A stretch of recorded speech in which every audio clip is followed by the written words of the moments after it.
హైదరాబాద్ లో జరగబోయే మనీ మంత్ర money manifestation classes కి ఇప్పుడే కాల్ చేసి రిజిస్టర్ అవ్వండి.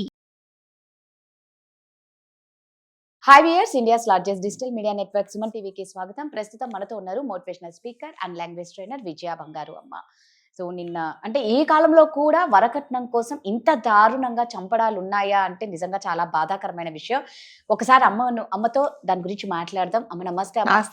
నిజంగా అంటే ఆ వీడియో చూస్తూ ఉంటే ఎంత బాధేస్తుంది అంటే ఇప్పుడు నాకు మిమ్మల్ని అడగడానికి కూడా నేను చాలా సార్లు తడబడుతూ ఉండాల్సి వస్తుంది. నేను ఆ వీడియో చూసినప్పుడు మీరు ట్రస్ట్ మీ, నేను నిజంగా నా కళ్ళ పడి నిజంగా ఆ వీడియో చూసినాక ఏడవని వాళ్ళు ఉండరేమో అమ్మ. అసలు అంత అంటే మనుషులు ఇంత దిగజారిపోయి డబ్బుల కోసము ఇంత ఇది చేస్తారా అనేది.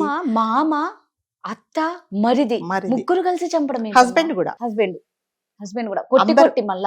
కొట్టి చంపేశారు. ఎంత భయంకరం అంటే మనం అనుకున్నామండి రాధగారు, చాలా వీడియోస్ చేశాము. ఈ మధ్యలో వరకట్నం వేధింపులు లేవు, వరకట్నం చావులు లేవు.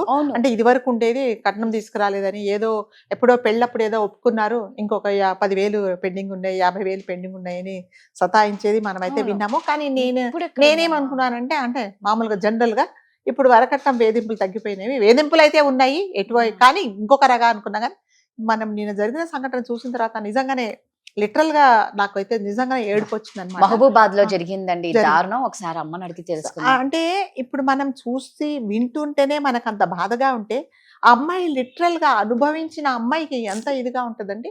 అసలు ఆ అమ్మాయికి అంటే కట్నం ఇవ్వలేదని కాదండి, అమ్మాయికి 4 సంవత్సరాల కిందట 5 సంవత్సరాల కిందట పెళ్ళైనప్పుడు కట్నంగా 50 లక్షలు ఇచ్చారు, ప్లస్ 40 తులాల బంగారం ఇచ్చారు. చాలా అట్టహాసంగా వాళ్ళు అంటే వాళ్ళ స్థాహతకు మించి, వాళ్ళ స్థాయికి మించి అమ్మాయికి పెళ్లి చేశారు. పెళ్ళైన తర్వాత ఆ అమ్మాయికి 2 పిల్లలు పుట్టారు, ఒక అమ్మాయి ఒక అబ్బాయి. సో కాకపోతే ఆ కట్నం అంటే అప్పట్లో ఏదో ఇస్తాము అన్నది ఏదో వీళ్ళకి పెండింగ్ ఉందట, అది ఇవ్వలేదు. సో అది ఇవ్వలేదు అన్నందుకు అసలు మీరు ఏమి ఇవ్వలేదనే దానికి వచ్చేసి ప్రతిరోజు నువ్వు పోయి డబ్బులు తీసుకురా, నువ్వు పోయి మాకు డబ్బులు కావాలి, మాకు బంగారం కావాలి, మీ అమ్మగారింటికి వెళ్ళి తీసుకురా అంటే వాళ్ళు అమ్మాయి చెప్పింది లేదు. అంటే పెళ్ళప్పుడే మీకు ఇంత ఇచ్చాం కదా, మీ అంటే పెళ్ళిళ్ళు అంటే డబ్బులు లేకుండా నేను రాలేదు మీ ఇంటికి, నేను అన్ని డబ్బులు తీసుకొని ప్లస్ మీ కట్నం ఇచ్చి నా బంగారం తెచ్చుకొని కూడా నేను వచ్చాను అని అమ్మాయి ఎంత చెప్పినా కూడా అంటే వీళ్ళందరూ ఎవరు అత్తగారు ప్లస్ మామయ్య, మరిది ప్లస్ హస్బెండ్, నలుగురు ఒకటైపోయారు. ప్రతిరోజు ఆమెను వేధించడం. ఏమని, నువ్వు తీసుకురా, నువ్వు పుట్టింటికి వెళ్ళి డబ్బులు తీసుకురా అంటుంటే అమ్మాయి చెప్పింది నేను అంటే ఇంకా మా వాళ్ళు చేశారు కదా, స్థాయికి మించి చేశారు, నేను ఇంతకంటే ఇంకేం తీసుకురాలేను, ఎందుకు నన్ను ఇంత బాధ పెడుతున్నారు అంటే కూడా అంటారు కదండి. ఇప్పుడు ప్రాణం పోయే వాళ్ళకు తెలుస్తుంది ఆ బాధ, ప్రాణం తీసే వాళ్ళకు తెలియదండి. ఇప్పుడు బాధ పెట్టే వాళ్లకు, బాధపడే వాళ్ళ బాధ తెలియదండి కదా.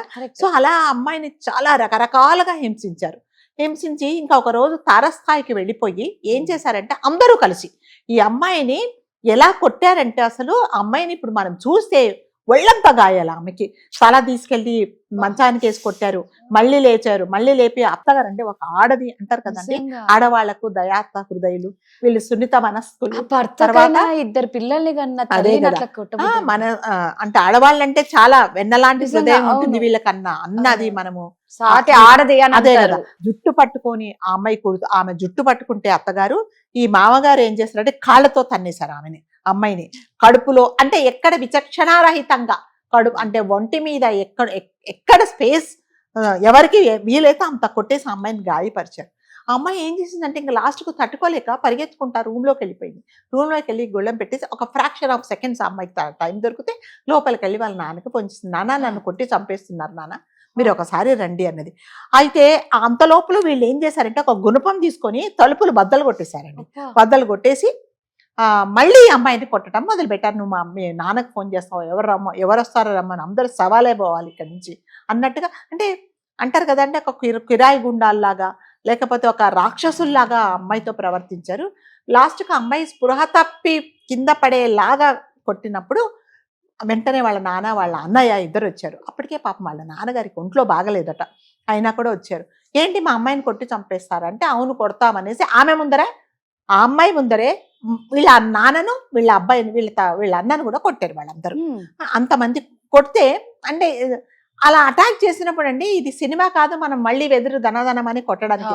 కానీ వాళ్ళు ఏమనుకున్నారంటే కొడుతున్నారు కదా, మనం వచ్చి కూర్చొని మాట్లాడదామనే దాంతో వచ్చారు. కానీ వీళ్ళని కూడా కొట్టేశారు. ఎవరిని, నాన్నగారిని కొట్టారు, అన్నయ్యని కూడా కొట్టారు. వాళ్ళ అన్నయ్యకు అసలు ఒంట్లో బాగోదట పాపం. అతన్ని కూడా కడుపులో పిడిగుద్దులు గుద్దేశారు. ఇంకా అంతేనండి, ఇక కొట్టడమే, ఇంకా దానికి ఇంకే పరాకాష్ఠకు చనిపోయింది. అప్పుడు వాళ్ళ నాన్న ఏం చేశారంటే ఒక పరిస్థితిలో ఆయన స్పృహ తప్పి పడిపోయాడు. పడిపోతే ఆ పడిపోయినప్పుడన్నా అరే ఇదేంటి చనిపోతాడేమో అన్న భయం లేకుండా ఒక వాళ్ళ మామయ్య గారు గొంతు పిసుకుతే మళ్ళీ వాళ్ళ అబ్బాయి వాళ్ళ వాళ్ళ హస్బెండ్ కాళ్ళతో అంత మొహం తొక్కేశాడు అనమాట. అమ్మాయి వాళ్ళ తండ్రిని అమ్మాయి వాళ్ళ తండ్రిని తొక్కేశారు. ఇంకా ఈ అన్నయ్య ఏమో పడిపోయాడు. దెబ్బలు దెబ్బలు దెబ్బలు అసలు, అంటే అంతమంది అటాక్ చేశారు.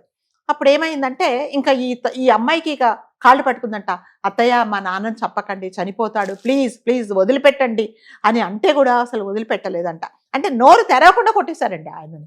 లాస్ట్కి ఏం చేశారంటే పాపం వీళ్ళిద్దరు అన్నయ్య ఈ అమ్మాయి కలిసి, అంటే అప్పటికే అతను స్పృహ తప్పాడు. ఇంకా ఐ థింక్ అప్పటికే స్పాట్ డెడ్ ఉండొచ్చు. బైక్ మీద తీసుకెళ్లి ఇద్దరు కూర్చోబెట్టి తీసుకెళ్తే మధ్యలోనే చనిపోయాడు. అంటే మనుషులు అంత రాక్షసత్వంగా బిహేవ్ చేయడానికి అసలు అంటే వాళ్ళని మనం ఏమని వర్ణించాలో కూడా తెలియదు. సరే వాళ్ళని పట్టుకున్నారు, రిమాండ్కి పంపించారు, జైలు శిక్ష పడుతుంది, శిక్ష అంత కాదు. కానీ ఒక కుటుంబంలో ఒక తండ్రి పోయాడు కదా అమ్మాయికి, తర్వాత వాళ్ళ అమ్మకు భర్త పోయాడు, వాళ్ళ అన్నయ్యకు నాన్న పోయాడు. మరి ఇవన్నీ ఎవరు ఇది చేస్తారండి? అంటే ఈ డబ్బులు అనేది అంత ప్రాముఖ్యమా? రేపొద్దున మీరు వెళ్ళేటప్పుడు ఎవరు డబ్బులు తీసుకెళ్లారండి. అదే మీకు కూడా ఒక అమ్మాయి ఉంటే మీ అమ్మాయిని కూడా వాళ్ళ అత్తగారింట్లో ఇలా బాధపడితే మీకేమిటో తెలుస్తుంది.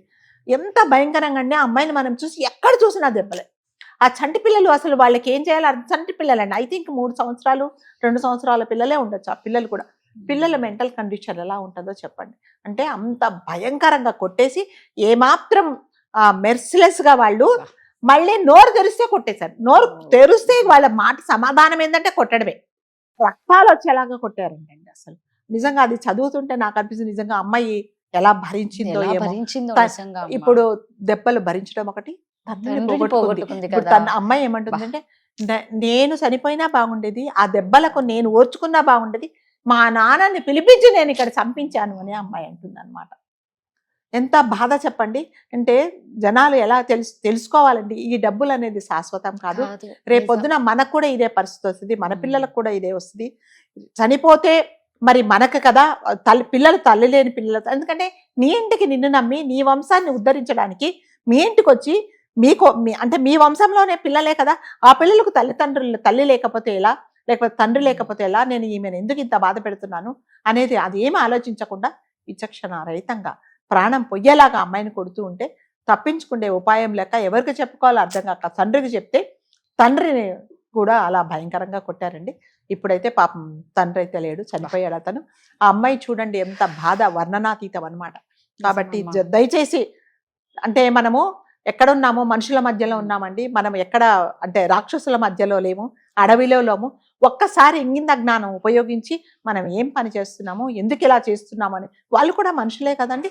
ఒక్కసారి మనం ఎవరినైనా ఒక మాట అంటే పొరపాటున మనం అయ్యో ఎందుకన్నాము, అనవసరంగా అన్నామే, అయ్యో పొరపాటు అయింది కదా, వెళ్ళి సారీ చెప్పాలి, లేకపోతే నేను ఈ తప్పు చేయకూడదు అని మనం ఎన్నోసార్లు అంటే తెలిసి చేసినా తెలియక చేసినా తప్పు తప్పే. అది కూడా రియలైజేషన్ లేకుండా వాళ్ళు అమ్మాయిని వాళ్ళ నాన్నని పొట్టను పెట్టుకున్నారండి. ఇది మాత్రం చాలా భయంకరమైన బాధాకరము. సరే అతనికి జైలు శిక్ష పడుతుందా, లేకపోతే రిమాండ్ మీద ఉంటారా, బయటకు వస్తారా అనేది వాళ్ళకి తెలుసండి. ఇప్పుడు ఎవరైనా తప్పు చేసేవాడికి నేను ఈ తప్పు చేస్తున్నాను, నాకు ఇలాంటి శిక్షలు ఉంటాయని కూడా తెలుసు వాళ్ళకి. అయినా కూడా వాళ్ళు అన్నిటికీ ప్రిపేర్ అయిపోయి చేశారు అంటే ఒకసారి ఎవరిని వాళ్ళు ప్రశ్నించుకోవాల్సిన అవసరం అయితే ఉందండి. దయచేసి మీకు ఏదన్నా ఉంటే మాట్లాడుకోండి, మీకు ఇంకా డబ్బులు కావాల్సింటే కూర్చోబెట్టి మాట్లాడండి. మీరు ఆ అమ్మాయిని అంత బాధ పెడితే రేపొద్దున మన పిల్లలు ఆడిన పరిస్థితుల్లో ఎలా ఉంటుందో అని దయచేసి ఆలోచించండి. చాలా చక్కగా చెప్పారు. Thank you.